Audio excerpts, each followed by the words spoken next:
کہ اگر کوئی شوہر کسی خاتون سے تعلق رکھتا ہو اور اس سے رابطے میں ہو مگر شادی سے بچنے کے لیے یہ بہانہ کرے کہ پہلی بیوی اجازت نہیں دیتی، تو کیا یہ طرز عمل اسلامی لحاظ سے درست ہے یا نہیں؟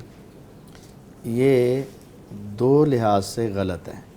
اچھا، پہلا تو یہ ہے کہ ایسی عورت کے ساتھ ناجائز تعلقات رکھنا سب سے پہلے یہ غلط ہے، ٹھیک ہے، کیونکہ شریعت نے SOPs رکھے ہیں۔ ہاں بالکل تو صحیح کہا ہے۔ ان میں یہ ہے کہ غیر محرم عورت کے ساتھ یہ چھپی دوستی تعلقات رکھنے یہ درست نہیں ہے۔ ٹھیک ہے، بالکل صحیح ہے۔ اور دوسرا یہ ہے کہ اب یہ جھوٹ بول رہا ہے ہاں اور مسلسل وہ اس کا نام لے کر غلط بیانی کر رہا ہے، جی تو بالکل، یہ دونوں اعتبار سے ہی غلط ہے۔ ایسے بہتر انسان کو اپنی عزت کا بھی خیال رکھنا چاہیے اور شریعت کا بھی خیال رکھنا چاہیے۔ بالکل بالکل، تو جو بنیاد ہے اس کی، اس کے ساتھ غلط مراسم کی، وہ بنیاد ہی غلط ہے۔ بنیاد تو اسے چاہیے کہ وہ اس بنیاد کو ختم کرے تاکہ اس کو دوسری غلطی کرنے کی نوبت ہی پیدا نہ ہو۔ نوبتی پیدا نہ ہو۔ بے شک ایسے ہی۔ مفتی صاحب اس کے بارے میں فرمائیے گا، مفتی عبدالوہاب۔ ہاں جی، شیخ صاحب نے جو بیان فرمایا بالکل یہی ہے۔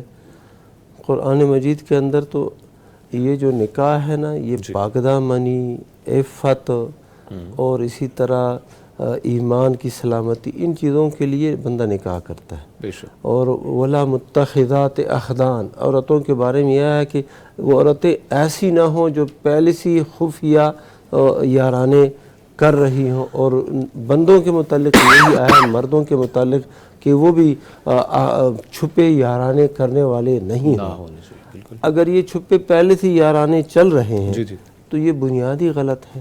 ہاں بے شک، اور اگر اللہ نہ کرے مزید مراحل، خطرناک مراحل تک یہ لوگ پہنچ چکے ہیں، تو پھر تو الزانیۃ لا ینکحها الا زان او مشرک وحرم ذلک علی المؤمنین، مسلمانوں کے اوپر پھر تو یہ نکاح بھی حرام ہے بدکار عورت کے ساتھ، اور اسی طرح یہ عمل بھی حرام ہے۔ ٹھیک تو یہ پھر تو نہیں ہے صحیح۔ جس کی بنیاد ہی غلط ہے مفتی صاحب، وہ کیا ہی عمارت بنے گی۔